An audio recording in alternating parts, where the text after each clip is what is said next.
त्याचबरोबर स्वच्छतागृह हे मिशन मोडवर आम्ही या ठिकाणी करू।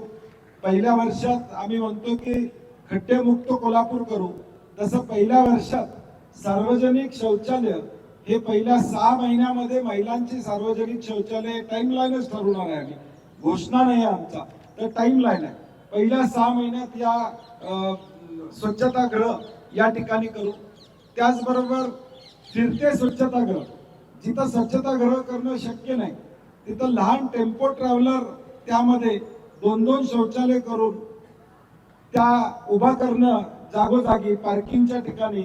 आता बिंदू चौकात पार्किंग आहे, दसरा चौकात गाड्या पार्किंग होतात, 100 फुटी रस्त्यावर तिकडं बसेसचं पार्किंग त्या ठिकाणी तारा पार्क मध्ये होते, तिथं अशा बसेस अशा 5 ते 10 बसेस आम्ही तयार करणार आहोत लहान, ज्या पिंक बसेस म्हणून उभ्या राहतील। तिथं महिलांसाठी सगळी फक्त महिलांसाठी व्यवस्था असेल। सूर्य हॉस्पिटलची सेवा तत्परतेची, आता उपलब्ध सुविधा कॅशलेसची।